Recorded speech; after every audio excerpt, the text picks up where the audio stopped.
setiap langkah kita, setiap pemikiran kita itu tidak boleh keluar dari namanya atas nama lindungan Tuhan yang maha segala-galanya itu. Jadi berbeda sekali dengan ideologi yang ada di dunia. Dan satu-satunya, jadi kalau sejarah kita dari mulai kebangkitan, lalu terlahirnya bangsa 1928, lalu merdeka bangsa, ya kan, kita bukan merdeka negara dulu, bangsa dulu merdeka, baru besoknya ada negara.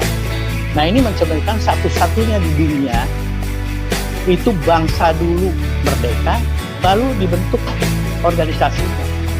Sehingga ini sangat membedakan. Nanti ada kesempatan kita akan membedah itu. Jadi unsur kekuasaan, unsur ada itu sebenarnya tidak ada di dalam Pancasila.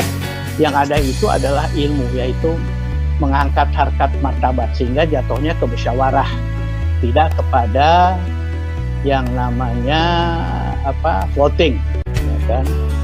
Nah ini penting. Pancasila ini ajaran punya formula. Kalau tidak bisa diformulakan, hanya menempelkan nilainya saja, ibarat kita cuma pakai bajunya aja, isinya kita nggak tahu.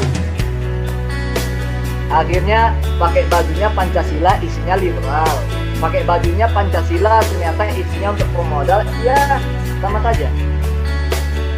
Nah ini yang kita sebut dengan ketika Pancasila sebagai sifat bangsa, dia difungsikan sebagai sumber dari segala sumber hukum, ini harus menjadi kenyataan. Bagaimana langkahnya? Pancasila ini harus difungsikan dulu yang disebut dengan sebagai falsafah bangsa, yaitu sikap keberpihakan bangsa Indonesia terhadap sila-sila Pancasila. Tuhanan yang Maha Esa, keberpihakan kepada kemanusiaan yang adil dan beradab, persatuan Indonesia, kerakyatan yang dipimpin oleh hikmat kebijaksanaan sampai kepada keadilan sosial.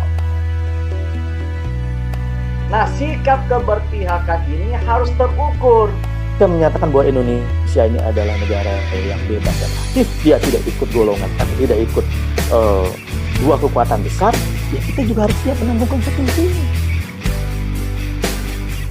Karena kalau bicara jujur, ini ada dua kekuatan yang sangat besar yang kemudian dalam pidatonya Bung Hatta, seolah-olah kemudian diibaratkan negara ini seperti kapal, kan begitu kira-kira. Lalu terus kemudian dia mengalami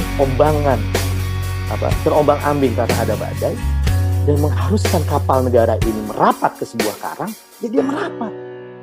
Tapi terus kemudian kita melanjutkan perjalanan kita.